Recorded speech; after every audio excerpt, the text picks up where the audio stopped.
안녕하세요. 오늘 우리가 함께 깊이 파고들 이야기는 우리 몸 세포가 음식을 어떻게 에너지로 바꾸는지 바로 세포호흡 과정입니다. 네, 안녕하세요. 청취자님께서 주신 자료들을 바탕으로 이 생명의 엔진을 한번 파헤쳐 보겠습니다. 네, 우리가 먹는 음식, 특히 이제 포도당 속 에너지가 ATP라는 그 세포의 에너지 화폐로 바뀌는 그 여정이죠. 에너지 화폐요. 재밌네요. 네, 이게 막 한 번에 에너지를 빵 터뜨리는 게 아니고 단계별로 차근차근 수확하는 뭐랄까 아주 효율적인 과정입니다. 흔히 음식을 태운다고 하잖아요. 자동차 연료 태우는 거랑 비슷한 건가요? 아니면 다른가요?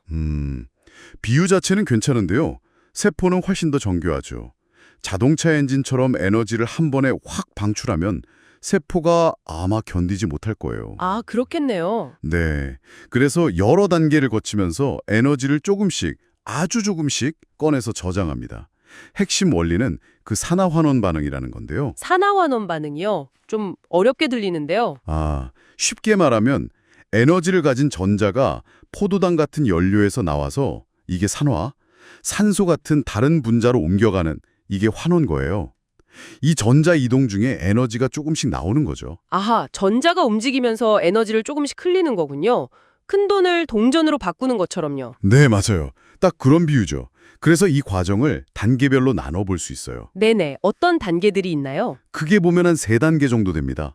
첫 번째는 해당 과정이에요. 해당 과정. 네, 글리콜리시스라고도 하는데 세포의 그 바탕질, 그러니까 세포질에서 일어나요. 포도당 하나가 피루부산 2개로 딱 쪼개지는 거죠. 아, 일단 쪼개는군요. 그렇죠. 이때 ATP가 약간 만들어져요. 순수하게 2분자 정도. 그리고 NADH라는 그 고에너지 전자를 잠시 붙잡아두는 운반체도 생기고요. 중요한 건 이건 산소가 있든 없든 일단 일어나요. 산소 유무랑 상관없이요. 신기하네요. 그럼 산소가 있을 때는 그 다음은 어떻게 되죠? 자, 산소가 충분하다면 이 피루부산은 세포의 발전소, 바로 미토콘드리아 안으로 쏙 들어갑니다. 아, 그 유명한 미토콘드리아? 네, 여기서 이제 2번째 단계, 피루부산 산화 및 시트르산 회로가 시작됩니다. 뭐 크렙스 회로라고도 하고요. 네, 들어봤어요. 피루부산이 아세틸코에이라는 분자로 먼저 바뀌고 이게 이제 시트르산 회로라는 뱅글뱅글 도는 과정에 들어가서 완전히 이산화탄소로 분해가 돼요. 완전히 분해된다고요? 네, 그러면서 전자운반체, 아까 말한 NADH랑 또 FADH2라는 애들이 더 많이 만들어지고 ATP도 여기서 조금 더, 한 2분자 정도 추가로 나옵니다. 그럼 아직 에너지가 많이 남은 거 아닌가요? NADH, FADH2 이런 거에 다 있다면서요. 정확합니다. 아직 포도당 에너지의 대부분은 그 전자운반체들이 가지고 있어요. 진짜 하이라이트는 아직 남았죠. 그게 바로 마지막 단계인가요? 맞습니다. 3번째 단계, 산화적 인산화입니다. 이게 에너지 수학의 클라이막스예요. 오, 드디어. 이것도 미토콘드리아 내막에서 일어나는데 크게 2부분으로 나뉩니다. 첫째는 전자전달사슬. 전자전달사슬? 네, 이전 단계들에서 만들어진 NADH랑 FADH2가 가지고 있던 그 고에너지 전자를 단백질 복합체들이 릴레이하듯이 착착 전달하는 거예요. 릴레이처럼요? 네, 그러면서 전자의 에너지가 조금씩 떨어지는데 그 에너지로 양성자, 그러니까 수소이온 H+를 막 사이 공간으로 막 펌프질해서 내보냅니다. 펌프질이요? 왜요? 마치 댐에 물을 가두는 것처럼 양성자 농도 차이를 만드는 거예요. 이걸 양성자 구동력이라고 부릅니다. 엄청난 잠재 에너지가 쌓이는 거죠. 그리고 전자는 마지막에 누구한테 가냐면 바로 산소. 여기서 산소가 등장하는군요. 네, 산소가 최종적으로 전자를 받아서 물, H2O가 됩니다. 그래서 우리가 숨쉬는 산소가 꼭 필요한 이유가 바로 이거예요. 최종 전자 밥계 역할이죠. 와, 산소가 없으면 이 모든 게 멈추겠네요. 그럼 그 댐에 가둔 양성자들은 어떻게 ATP를 만들죠? 그게 이제 2번째 부분, 화학 삼투 과정인데요. 막 사이 공간에 쌓인 양성자들이 농도 높은 곳에서 낮은 곳으로, 그러니까 다시 미토콘드리아 안쪽으로 확 쏟아져 들어오고 싶어 해요. 네네. 그때 아무데로나 들어오는 게 아니라 ATP 합성 효소, ATP 신세이스라는 아주 특별한 통로를 통해서만 들어올 수 있어요. 이게 진짜 놀라운 분자 기계인데 마치 물레방아처럼 생겼다고 생각하시면 돼요. 분자 방앗간이요. 네, 양성자들이 이 통로를 휙 지나가면서 그 힘으로 효소가 뱅글 돌아요. 그러면서 ADP랑 인산을 찰싹 붙여서 드디어 우리가 원하는 ATP를 곧 아주 대량으로 약 26개에서 28개 정도 만들어냅니다. 와, 진짜 대단하네요. 그럼 다 합치면 포도당 하나로 대략 30개에서 32개 정도 ATP가 나온다는 거군요. 네, 그 정도 됩니다. 근데 왜 약 32개예요? 왜 딱 떨어지지 않죠? 예리한 질문인데요. 몇 가지 이유가 있어요.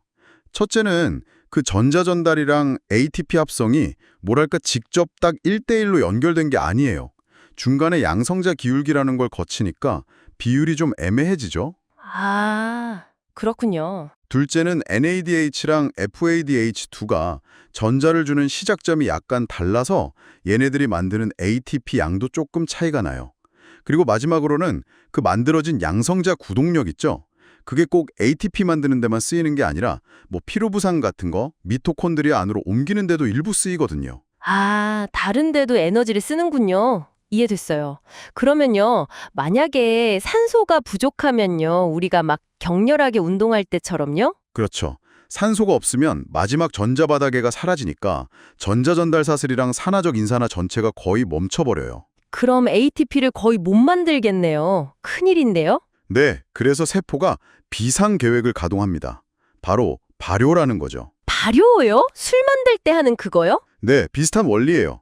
발효는 전자전달 사슬 없이 오직 첫 단계인 해당 과정만 계속 돌려서 소량의 ATP, 딱 2개라도 꾸준히 얻으려는 방법이에요. 아, 조금이라도 얻으려고. 네, 근데 해당 과정이 계속 돌아가려면 아까 말한 NADH를 다시 NAD 플러스로 바꿔줘야 하거든요. 안 그러면 NAD 플러스가 고갈돼서 해당 과정도 멈춰버려요.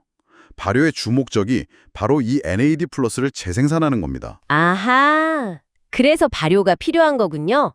그럼 발효도 종류가 있나요? 대표적으로 2가지가 있어요. 효모 같은 애들은 알코올 발효를 해요. 피로부산을 에탄올, 술이랑 이산화탄소로 바꾸면서 NAD 플러스를 만들죠. 맥주, 와인, 빵 부풀리는데 다 이게 쓰이는 거고요. 네네. 반면에 우리 근육세포는 산소가 부족하면 젖산 발효를 합니다. 피로부산을 그냥 젖산으로 바꿔버려요. 그러면서 NAD 플러스를 재생하는데 이때는 이산화탄소는 안 나와요. 아, 그래서 무산소 운동하면 근육에 젖산 쌓인다고 하는 거군요. 맞습니다. 바로 그거죠. 격렬한 운동 뒤에 근육이 뻐근한 이유 중 하나가 이 젖산 때문이에요. 참고로 어떤 세균들은 산소 대신 다른 걸 쓰는 무산소 호흡이라는 걸 하기도 하는데 발효랑은 좀 다른 개념입니다. 와, 오늘 정말 흥미로운 이야기였어요.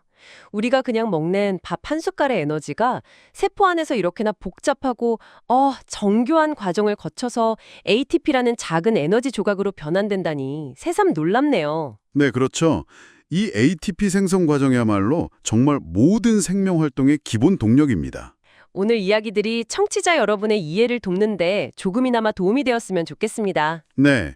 자, 그럼 오늘 내용을 바탕으로 마지막으로 한번 생각해 볼 만한 질문을 던져볼까요? 네, 좋습니다. 세포는 왜 포도당이 가진 그 큰 에너지를 한 번에 쓰지 않고 굳이 이렇게 여러 단계를 거쳐서 ATP라는 훨씬 작은 에너지 단위로 잘게 쪼개서 사용할까요? 이게 단순히 에너지 효율을 높여서 손실을 줄이려는 걸까요? 아니면 이 작은 에너지 단위를 써야만 세포 활동을 더 섬세하게 조절할 수 있기 때문일까요? 어쩌면 둘 다일 수도 있고요. 한 번쯤 생각해 보시면 더 재미있을 겁니다.